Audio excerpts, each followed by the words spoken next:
Now you're watching New Eden TV.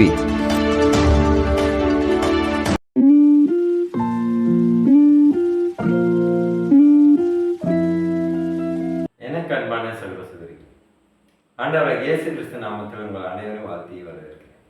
இன்றைக்கான தினவசனம் யாத்திராகமம் 33ஆம் அதிகாரம் 14ஆம் இறைவசனம். அதற்கு அவர், என் சமூகம் உனக்கு முன்பாக செல்லும், நான் உனக்கு இளைப்பாறுதல் தருவேன் என்றார். ஆமென். கர்த்தருக்கு மகிமை உண்டாதாக. எல்லோருக்குமே ஒரு தெரிந்த ஒரு வசனம். அநேக நேரத்தில் பிரசங்கிப்பதில்லை. இந்த வசனத்தை போதகர்கள் பிரசங்கிப்பதை நாம் அறிந்திருக்கிறோம். இருந்தாலும் இதை இன்றைக்கு அதிக கவனம் செலுத்துமாறு ஆண்டவர் வெளிப்படுகிறார். நாம் ஒரு வேலையை நாம் சொல்லுகிறோம், என்னோடு ஆண்டவர் இயேசு கிறிஸ்து இருக்கிறார், எனக்குள்ளே இருக்கிறார், நான் அவரை விசுவாசிக்கிறேன் என்று. ஆனால் வாயளவு உள்ள விசுவாசம் செத்த விசுவாசம் என்று வசனம் சொல்லுகிறது.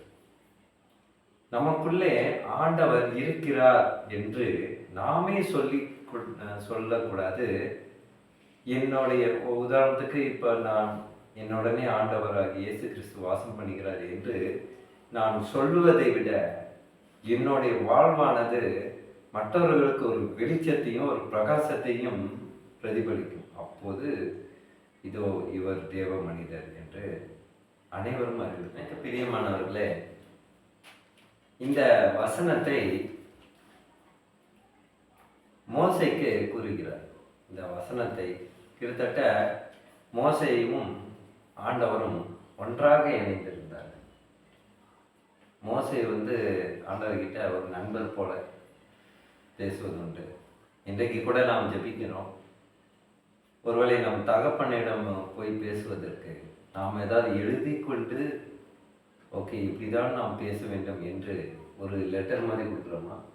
அப்பா கிட்ட போய் நம்ம நேரடியாக போய் பேசுகிறோம். அப்பா எனக்கு இது வேணும், அது வேணும், இது வாங்கிட்டாங்க, நீங்கள் ஏன் வாங்கி தரல, உங்களோட பேச மாட்டேன்.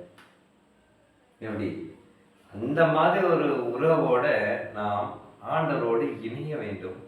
ஆண்டவரோடு நாம் ஒன்றுபட்டு அவரை நண்பரை போல, நம் வாழ்வில் ஒரு தனி நபரை போல நாம் உணர வேண்டும் என்று ஆண்டவர் வெளிப்படுத்துகிறார். அதனால்தான் அவர் மோசையை பார்த்து இந்த வசனங்களை குறிப்பிடுகிறார். என் சமூகம் உனக்கு முன்பாக செல்லும், நான் உனக்கு இளைப்பாறுதல் தருகிறேன். மோசை ஆரம்ப நாட்களிலிருந்தே மோசைக்கு தைரியம் கிடையாது. அப்போது என்னை அனுப்பாதீங்க, நான் இஸ்ரேல் மக்களை என்னால் காப்பாற்ற முடியாது, எனக்கு பதில் வேற யாராவது அனுப்பணும். எப்படி? இப்போ கூட நம்ம வீட்டில் ஒரு வீட்டில் ஏதாவது வேலை சொன்னாங்க, என்ன அனுப்பாதீங்க, அண்ணனை அனுப்புங்க சொல்லுவோம் இல்லையா? அது இயற்கையாகவே எல்லாருக்கும் நடக்கிற விஷயம். அதுபோல தான் மோசை இருந்தார். ஆனால் மோசைக்கு மேலும் மேலுமாக தைரியம் சொல்லி அவரை வழி நடத்தி அவருக்கு மிகப்பெரிய ஆசீர்வாதமாக என்ன கொடுத்தார்?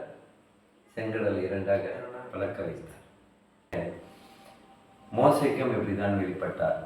இன்றைக்கு ஆன்மீக இஸ்ரேலராக இருக்கிற நம்மையும் அவர் வழி நடத்துகிறார்.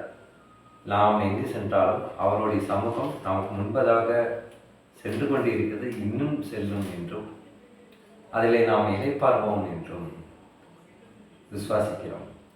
இந்த அவருடைய வல்லமைக்காகவும் மாட்சிக்காகவும் நாம் அவரை நன்றி சொல்லி ஜெபிப்போமா?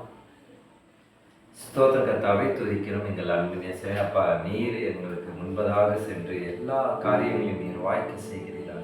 ஸ்தோத்திர கர்த்தாவை துதிக்கிறோம்ப்பா. அப்பா, நீதிமொழிகளில் கூட உமது வல்லமைகளை கிருபையையும் எங்களுக்கு புரிய வைக்க தயவுக்காக நன்றி செலுத்துகிறேன்.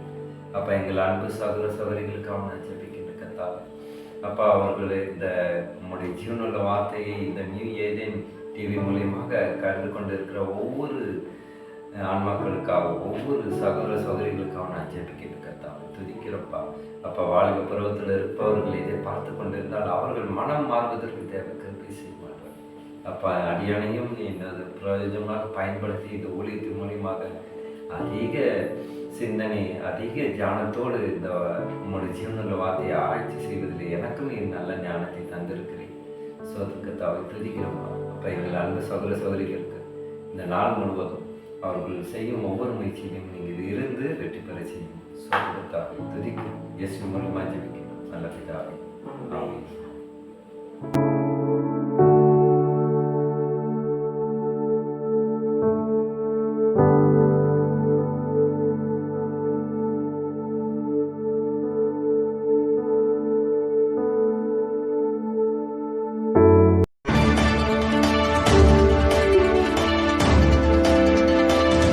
Now you are watching New Eden TV.